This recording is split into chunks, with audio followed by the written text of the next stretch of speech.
During the opposition proceedings in 2022, I was told to simply go and look in the file myself, the police reports, the ruling, the financial amounts, as though this were just simple bookkeeping.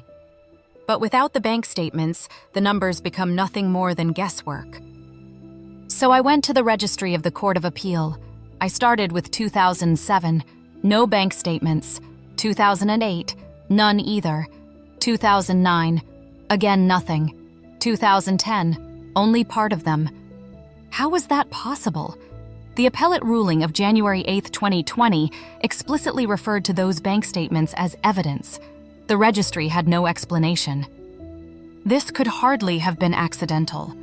The only possible explanation was that not all documents from the criminal registry in Turnhout had ever been forwarded to the Court of Appeal in Antwerp.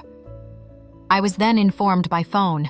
All documents were only forwarded to the Court of Appeal in September 2020, 9 months after the final appellate ruling. I sent registered letters to the criminal registry of the Court of Appeal with one simple question: confirm in writing that a substantial part of the criminal file was missing. There was no reply. I then contacted the head of the registry directly. Bij mij is part op Petern, er is een eindbeslissing. Ik niet een paar verhaaltjes vertellen, ik heb al geen tijd voor om met mijn Zweeds bezig te houden. Een arrest van tof van beroep gekregen en gaat er mee akkoord of u gaat er niet mee akkoord. Als u daar niet mee akkoord gaat, dan moet u rechtsmiddelen aanwenden. Er liggen hier is mijn beslissingen verantwoordelijk. Ik kan u alleen maar zeggen, wij passen hier de wet toe. Hè. En wat dat ons verantwoordelijkheid is, die kennen wij ook wel. That was when I understood. If nobody is willing to put it in writing, then officially the problem does not exist. So I tried to engage a bailiff to formally record the findings, objectively, in black and white, but not a single bailiff was willing to do it. Not because the findings were incorrect, but because letters had previously been sent by the presidents of the Court of Appeal to the governing body of bailiffs, stating that such findings could not simply be formally recorded without prior consultation with the Bailiffs Association.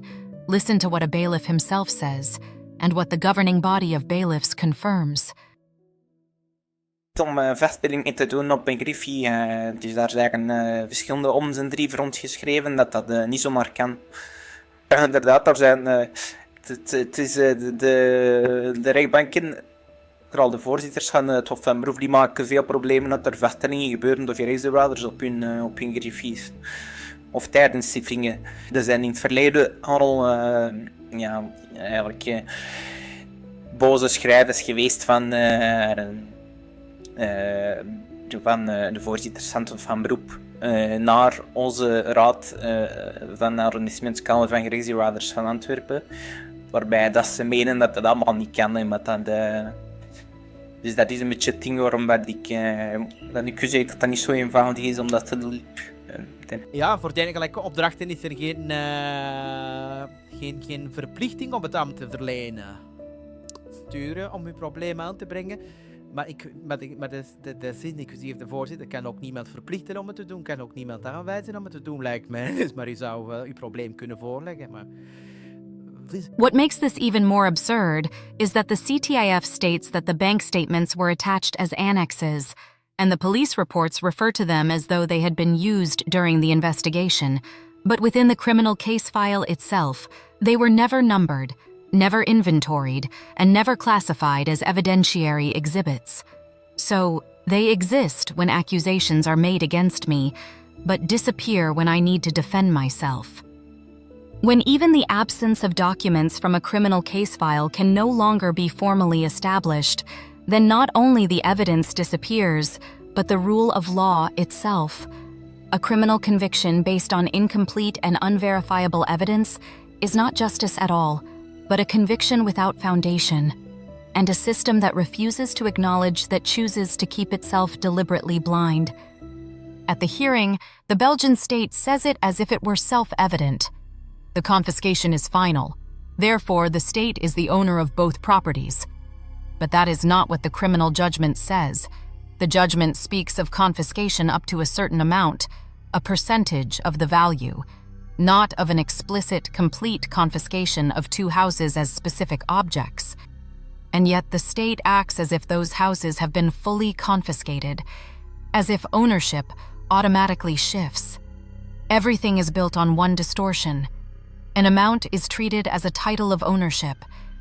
That is where the chain begins: registration, eviction, auction. The Belgian state declares itself to be the owner. Findomino confirms this, and at the same time it is stated that enforcement will not exceed the amount. But in practice, every limit disappears. Tenants are evicted, deposits are taken, property disappears, and the buildings are auctioned without transparency or involvement. A confiscation of an amount is thus enforced as the complete expropriation of homes. This is the core error. A confiscation of an amount is enforced as the expropriation of houses. No nuance, no distinction. This is not interpretation. This is a shift in meaning, because an amount does not arise out of nothing. It is embedded in bricks, in real estate, in surplus value. And that is exactly where the derailment begins.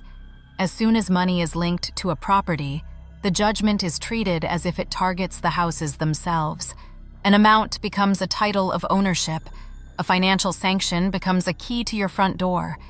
And then the chain follows, without breaks, until everything is gone, the properties, the surplus value, as if they had never existed. This is not applying the law.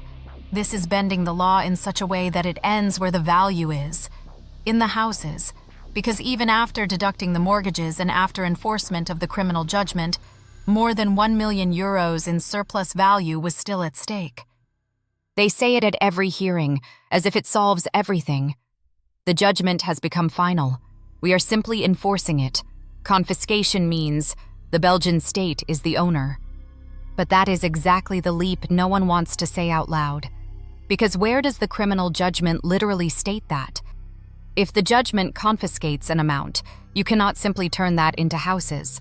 An amount is not a title of ownership, and a penalty is not a key to your front door. And then the most shocking part, the criminal judgment was never even served on us. No official notification, but enforcement nonetheless. As if the state may enforce something that you have not even officially received. To this day, the criminal judgment has never been served on us. We even continued paying the mortgage for more than a year and a half because we did not know what had supposedly already become final.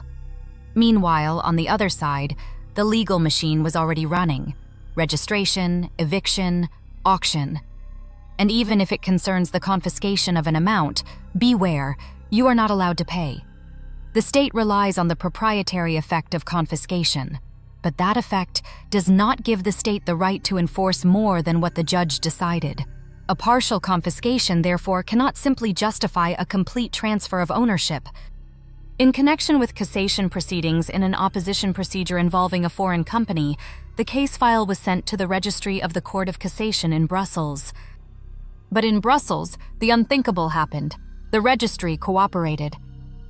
I contacted the registry where the case file was held. I was not asking for a favor. I was asking for something elementary, to formally establish that the evidentiary documents were not in the file. And for the first time, there was no evasion, no contempt, no, that is not possible. Permission was granted. I was allowed to have an official finding carried out by a judicial bailiff in Brussels, and that bailiff cooperated, without fear, without games, without smokescreens. And there, among the folders and stamps, what should have happened much earlier finally happened. Someone recorded what I had been saying all along. Black on white, in an official report with photographs. The missing evidentiary documents referred to in the criminal judgment are not in the file, yet the conviction itself is based on them.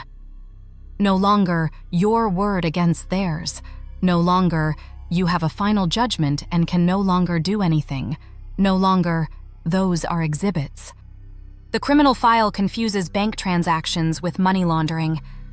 Without the bank statements from 2007 to 2010, and without comparison against invoices, accounting records, and tax declarations, It could not lawfully be established that those translation revenues constituted illegal proceeds of crime.